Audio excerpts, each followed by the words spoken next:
আশা করি তোমরা সকলে খুব ভালো আছো। আমরা গত কয়েকদিন ধরে ভগ্নাংশ সংক্রান্ত অঙ্ক শিখছিলাম। আজ আবারও কিছু ভগ্নাংশের অঙ্ক শিখে নেব। তোমরা তোমাদের এসো অঙ্ক শিখি বইয়ের ৪৫ নম্বর পৃষ্ঠায় চলে এসো। প্রত্যেকে খুলেছ। দেখো এখানে কি ধরনের অঙ্ক রয়েছে। আগের দিন আমাদের 4-এর দাগ পর্যন্ত অঙ্কগুলো হয়েছিল। আজ আমরা 5-এর দাগ থেকে অঙ্কগুলো করব। 5-এর দাগের হেডিংয়ে কি বলা আছে? বলা আছে যে ভগ্নাংশগুলিকে সমান মান বিশিষ্ট 3টি করে ভগ্নাংশ নির্ণয় করো। অর্থাৎ যে ভগ্নাংশগুলো এখানে দেওয়া আছে সেই ভগ্নাংশগুলোকে কি করতে হবে? ওটারই সমান 3টি ভগ্নাংশ নির্ণয় করতে হবে। তাহলে আমরা কিভাবে করব দেখো। এখান থেকে আমি তোমাদের ঘয়ের দাগের অঙ্কটা দেখিয়ে দিচ্ছি। ঘয়ের দাগের অঙ্কে আছে 1/5/6।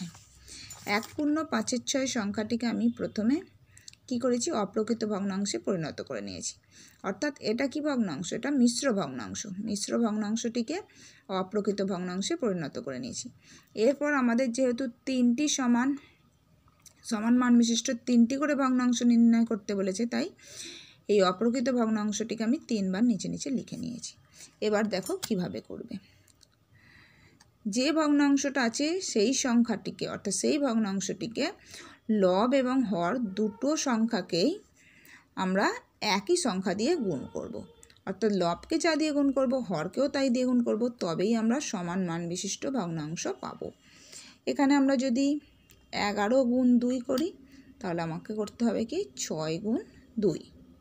তাহলে কত হবে? 11 2 22 আর 6 2 12। এটাকে যদি আমরা লঘিষ্ঠ আকারে পরিণত করি তাহলে আমরা পাবো কি 11/6। ঠিক একইভাবে এখানে আবার 11/6কে আমরা যদি 3 দিয়ে গুণ করি, অর্থাৎ লবকেও 3 দিয়ে গুণ, হরকেও 3 দিয়ে গুণ করলে কত হবে? 11 3 33 আর এখানে 6 3 18। এখানে দেখো 11 গুণ 4 করি, নিচে 6 গুণ 4 করি, কত হবে? 11 4 44 আর 6 4 24। ঠিক আছে। আমি যে 2 3 4 দিয়ে গুণ করলাম, তোমরা এই সংখ্যাগুলো ছাড়াও 5 6 7 8 যা খুশি সংখ্যা দিয়ে গুণ করতে পারো। তবে তোমাদের খেয়াল রাখতে হবে যে লবকে যে সংখ্যা দিয়ে গুণ করব, হরকেও সেই একই সংখ্যা দিয়ে গুণ করব। ঠিক আছে। অর্থাৎ লবকে আমরা যে সংখ্যা দিয়ে গুণ করব, হরকেও সেই একই সংখ্যা দিয়েই গুণ করতে হবে, তবেই সমান মান বিশিষ্ট ভগ্নাংশ পাওয়া যাবে। ওকে। এইবার তোমরা উত্তর লেখো যে 1/5/6 ভগ্নাংশটির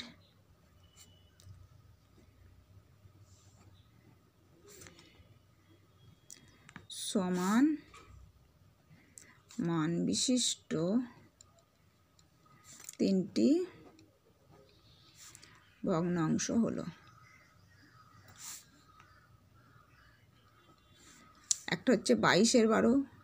তবে হ্যাঁ, তোমাদের খেয়াল রাখতে হবে যেহেতু এগুলো অপ্রকৃত ভগ্নাংশ বেরিয়েছে, তাই এগুলোকে তোমরা পূর্ণ সংখ্যা করে নিতে পারো। তাহলে করলে কত হবে? এটা তোমরা মুখে মুখেও করতে পারো, ভাগ করে করেও দেখতে পারো। 12 1 12, 12 আর 10 22, তাহলে 1/10/12। এটা সমান কত আছে? 33। 18 1 18, 18 পর 19 20 21 22 23 24 25 26 27 28 29 30 31 32 33, 15 18। আর এটা সমান 24 1 24, 24 আর 20 44, 1/20/24। তাহলে 1/5/6 ভগ্নাংশটির সমান মান বিশিষ্ট 3টি ভগ্নাংশ কি হলো? একটা হচ্ছে 1/10/12, আর একটা হচ্ছে 1/15/18, আর একটা হচ্ছে 1/20/24। ওকে। এইভাবে তোমরা 5-এর দাগের অঙ্কগুলো করবে।